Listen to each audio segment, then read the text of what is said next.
একটি গন্ডারকে উল্টো করে রাখলে তার দেহে কী প্রতিক্রিয়া হয় তা নিয়ে গবেষণার জন্য এবছরের ব্যঙ্গাত্মক ইগ নোবেল পুরস্কার পেয়েছেন একদল বিজ্ঞানী। যুক্তরাষ্ট্রের কর্নেল বিশ্ববিদ্যালয়ের পশু চিকিৎসক রবিন র্যাডক্লিফ এবং তার সহকারীরা নামিবিয়ায় ১২টি গন্ডারকে ১০ মিনিট ধরে উল্টো করে ঝুলিয়ে এ অভিনব পরীক্ষা চালিয়েছিলেন। বিজ্ঞানভিত্তিক একটি রম্য পত্রিকা অ্যানালস অফ ইমপ্রুভেবল রিসার্চ এ নোবেল পুরস্কার দিয়ে থাকে। যদিও ব্যঙ্গাত্মক নোবেল পুরস্কার অবশ্যই আসল নোবেল পুরস্কারের মতো বিখ্যাত নয়, তবে একেবারে অখ্যাতও নয়। গন্ডার সংক্রান্ত ওই পরীক্ষাটি তাদের বিচারে পরিবহন গবেষণা ক্ষেত্রে নোবেল পুরস্কার পেয়েছে। আরও যারা এ পুরস্কার পেয়েছেন তারাও উদ্ভট বিষয় বেছে নিয়েছিলেন। তাদের মধ্যে একদল গবেষণা করেছেন ফুটপাতে আটকে থাকা চুইনগামের ভেতরে যে ব্যাকটেরিয়া থাকে তা দিয়ে। আরেক দল গবেষকের বিষয় ছিল সাবমেরিনের মধ্যে তেলাপোকার উপদ্রব নিয়ন্ত্রণের উপায় কী।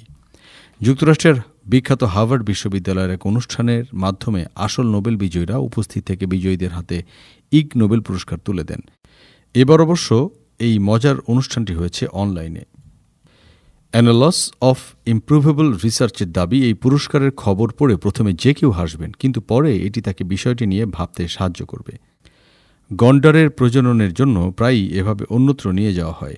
গন্ডারকে উল্টো করে ঝুলিয়ে রেখে গবেষকরা জানতে চেয়েছিলেন প্রাণীদের যখন পায়ে দড়ি বেঁধে হেলিকপ্টারে করে উড়িয়ে নেওয়া হয় তখন তাদের স্বাস্থ্যের উপর কী প্রভাব আসে। পুরস্কার হিসেবে ইগ নোবেল জয়ীরা পেয়েছেন একটি করে পিডিএফ প্রিন্ট আউট, যা জোড়া দিয়ে নিজেদের ট্রফি বানিয়ে নিতে হবে।